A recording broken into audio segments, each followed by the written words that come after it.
Hello again, Honeybee Obscura podcast listeners.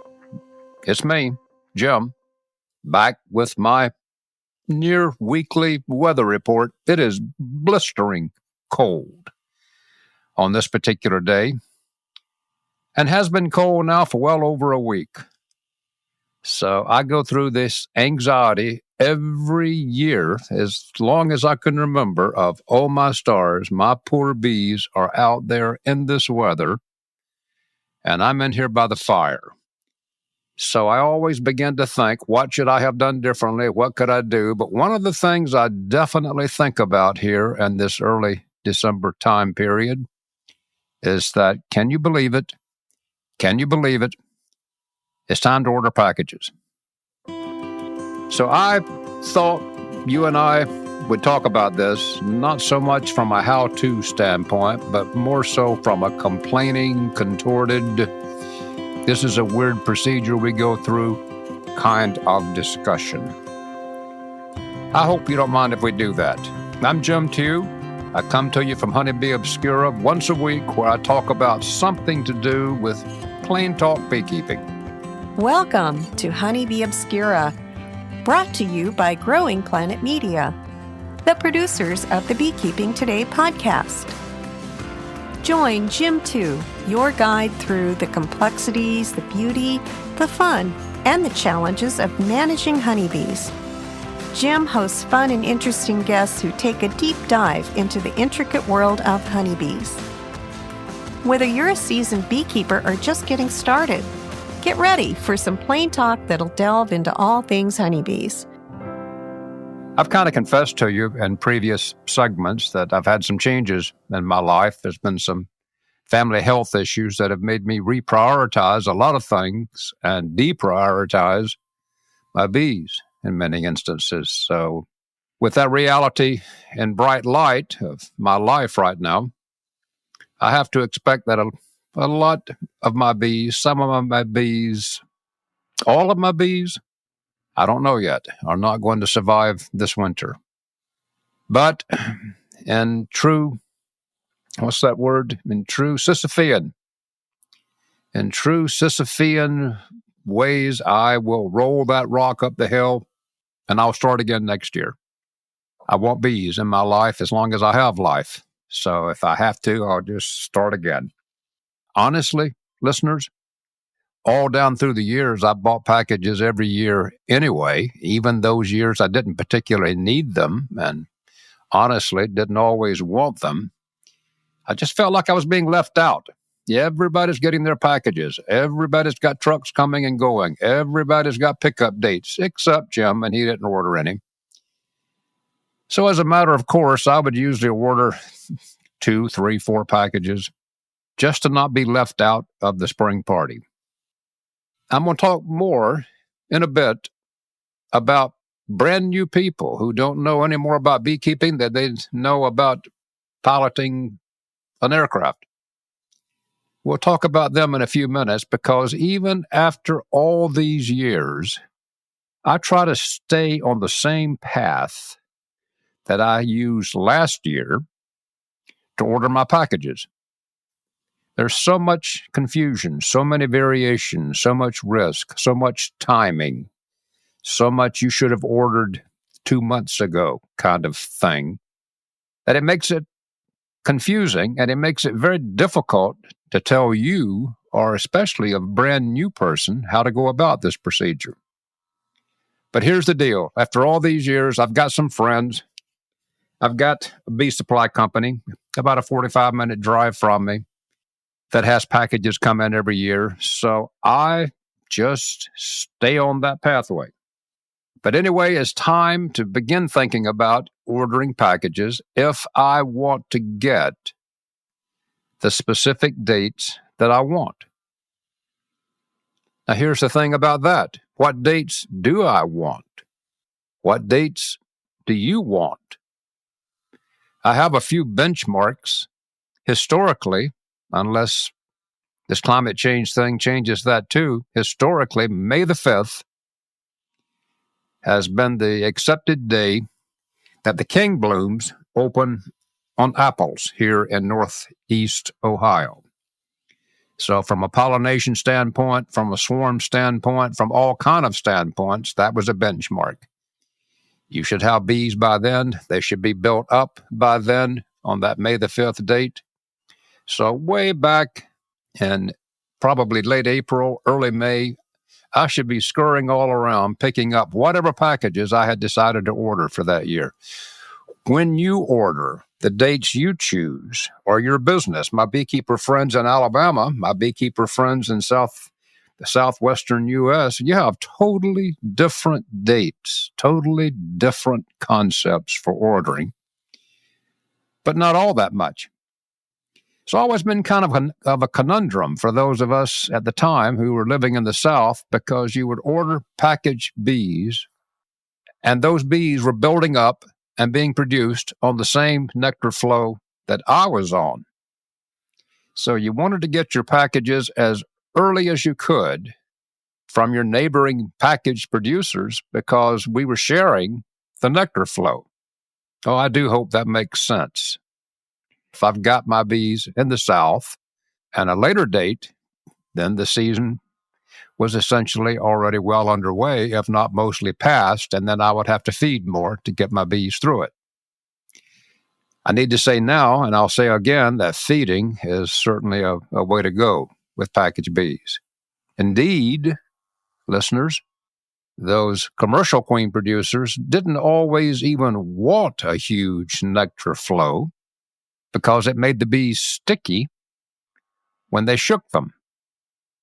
So if those bees have full crops, if they're full of nectar they've just collected, and then here comes a shaking crew to shake all those bees through funnels or through vacuums to load them up, well, either by regurgitating, bouncing them, or whatever, they would pull that nectar back out, and then they would stick to the sides of the funnels. They would not be pristine bees when you bought them. So can you believe it? I was told on many times from people like Reg Wilbanks at Wilbanks Apiaries that they really didn't want a huge nectar flow. They wanted to feed corn syrup so they could control how sticky those bees were so they looked good when you got them. So there's an oddity. But those of us who live in Northeast Ohio, we're golden. I mean, our nectar flow seasons are completely separate from those in other warmer regions of the country. So we don't have to worry about sharing nectar flows. So do you want them early or do you want them late? Well, here's the deal. I just want bees. Because if I can get them early, then I don't miss any of my nectar flow. But what I do also not miss is those occasional late season spells where the weather relapses back to cold burst. Now, that's not a big deal if you put your bees on drawn comb and they had some access to food there. They could get through 2, 3, 4 days, a week of this cold snap and be okay. But I want to tell you that if you've got your bees on foundation and they're just clustered on nothing and are living on what they've got in their honey crops or what little bit of honey that you've got or feed that you've got in feeders, then it's okay if you lose some sleep at night because those bees are not particularly well suited to survive this relapse. So that's a reason for ordering early. You don't miss any of the nectar flow.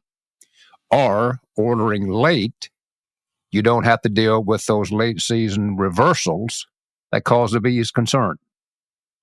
Now I've agitated myself, worrying about when I should order now, early or late. Let me think about that for just a few minutes while you hear from our sponsors here. From all of us at Better Bee, thank you for making this another amazing year. As a special thank you to Beekeeping Today podcast listeners, we're offering an exclusive 10% discount on your next order, up to $150 in savings. Just visit betterbee.com and use the discount code WINTER. That's WINTER at checkout. But don't wait too long.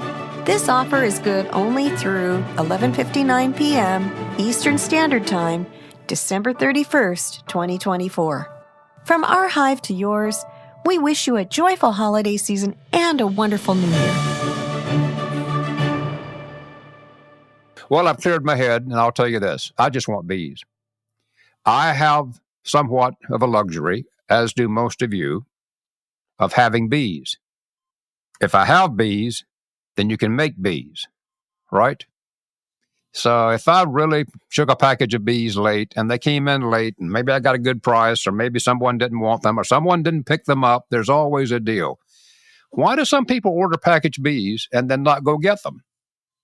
I mean, they paid for them, but every year there's someone who doesn't pick them up or someone who picks them up days and days later, and the bees are half dead in the package. People's lives are people's lives. So whatever happens, happens.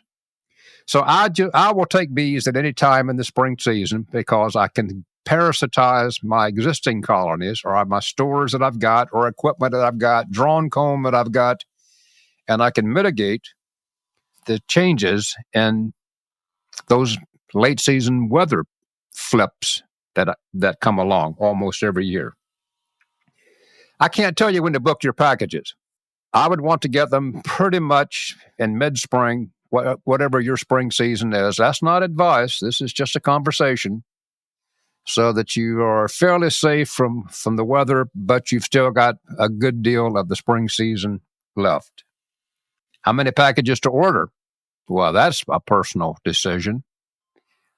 When I don't need bees, and I've admitted sometimes didn't really even want them, I'd just get a couple of packages just to kind of stay in shape. What's this new plastic package like? What's the new procedure like? What's the changes in queen replacement? Just to kind of stay abreast of what the package people are doing and how things are evolving. So the number of packages that you want is strictly up to you. Right now, in my life, with all this going on outside of beekeeping, oh, do I dare tell this to everyone who's listening? You think I've got thousands of colonies? No, I probably got 10. I wouldn't have any more than a dozen. And that's probably 6 more than I can manage. Now I'm off the subject, but let me finish digging myself into this hole and see if I can get myself out. What I really want are bees to watch, bees to observe, bees to consider and pontificate on and wonder why they're doing whatever. That's number one. Number two, I want bees for photography work and for video work. So you can write articles and do a video for my YouTube channel or have some basic information for this podcast that I'm doing here for you right now. I don't really want or have any particular system set up for a ton of honey. Well, I used to. That used to be my goal, like everyone else. But so far, right now, that's not really what I'm trying to do. So how many packages you order are strictly up to you. I'm probably not going to get more than 4 or 5 this year, but that is strictly just me, and that is just strictly where I am in life. That has absolutely nothing to do with you. When I was putting this thought together and trying to deal with my anxiety, I wondered how in the world someone who doesn't know anything about bees wades into this. I bet you every one of those people's situation is different, is unique. They know someone. They had a neighbor. They had an uncle. They had someone who could help. I don't think it would be many people who just outright knew nothing and knew no one who just decided to dig into this bee thing and figure out how to make it work. I was going to make this comment at the end, but I think I'll do it now. I don't use the postal system, not because I don't like them or care for them. I have used them. But using the postal system, using UPS, that's a unique sub-world. So if you're going to order packages and have them shipped through those systems, then they come with their own unique requirements and expectations of shipping, guarantees, pickup, and importantly, listeners, zones. So depending on what zone you're in, those two agencies won't ship very far into other zones. So there is a limit. So the new people have to wade through all that too if they're using those unique systems of delivery. A guy who used to work in my lab a long time ago has become a professional bee hauler. A good friend of mine in Alabama is a package hauler. And once a year, they make thankless trips to go with a truck and a trailer, usually. My friend here in Ohio has a custom-built trailer with airflow systems and electronic monitors so he can keep up with the health and the conditions back in the trailer. So they put a lot of money in this. And they'll go down and pick up hundreds of packages at one time. Now, that's a discussion beyond the scope of this discussion on how they book those when they call, how they arrange it, what the dates are. It's snowing when you go get them. All those kind of things are the hauler's problems. But boy, that makes my life much more simple.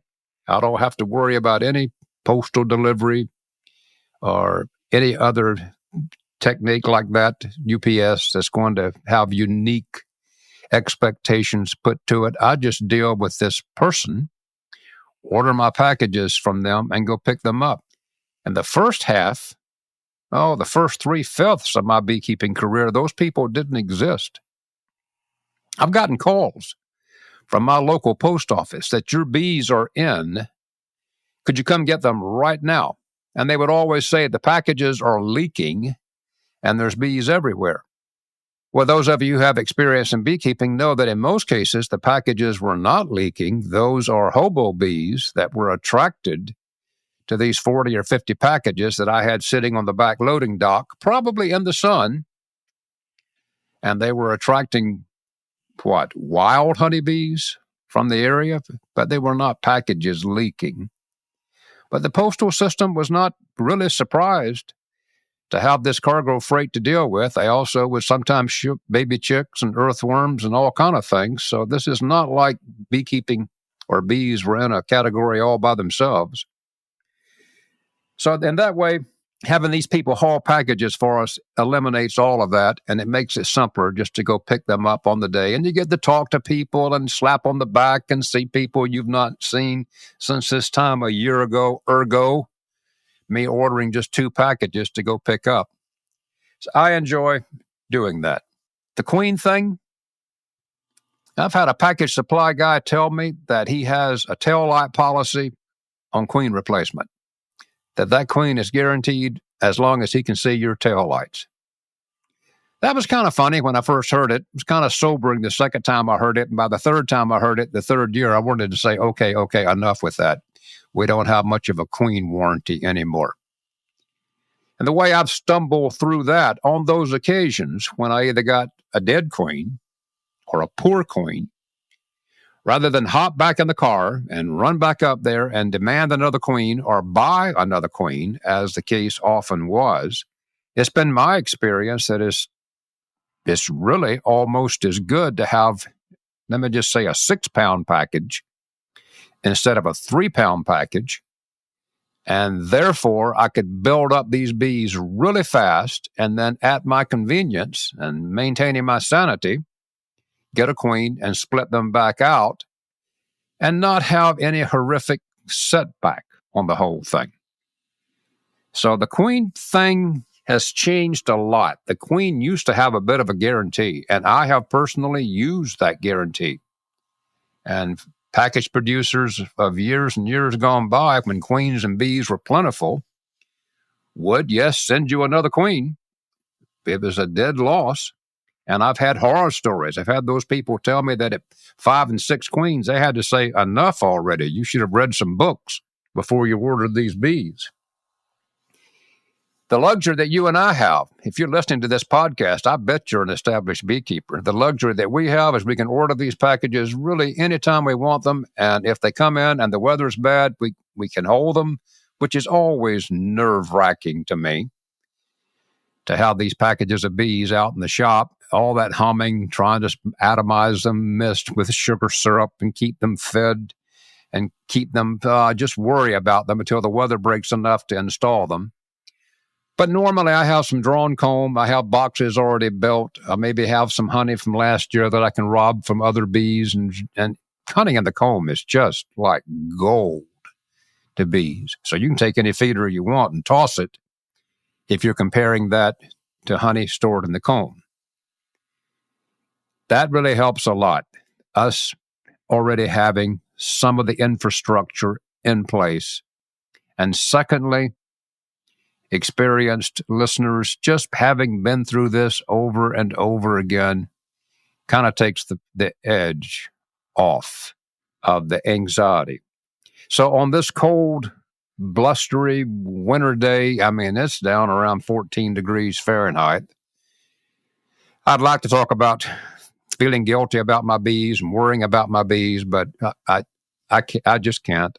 I'll just do whatever it takes to stay back in the bees next year. So what I wanted to say, what was on my mind is that here in the second week of December, it's time to start thinking about who I'm going to order from, the dates that I want them here, the last date that I could possibly live with, and importantly, how many packages do I want? I need to wait to see how many of my bees survive and decide if I want to split them out and maybe not order packages, just order queens. And now that my time is up, how about if you just buy splits?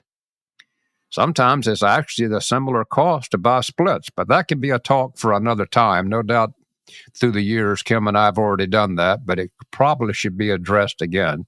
Sometimes ordering splits are better than ordering packages. So you see, isn't this confusing? How are you going to get them here? How much you're going to pay? When you're going to order them? Who are you going to get them from? All of these things are your questions and my questions that we have to decide how we're going to answer before we start the season again. I got to stop. And then you have to talk to someone who says, well, I think I want to get in bees. How do I go about that? And it's already in the first week in July, and you have to say, okay, you need to be ready by next April or May, because unless you buy an established colony, you miss the window. So there's those people that'll turn up in your life late. This has been kind of a rambling discussion, but I've enjoyed doing it. It's on my mind. I hope it makes some sense. If you got any comments on how you guarantee yourself bees every season with packages or splits or divides, I wouldn't mind hearing from you. Those who write me, I deeply appreciate it, just knowing that you're out there. Time is gone for this week. Until we can do this again next week, I'm Jim, telling you bye.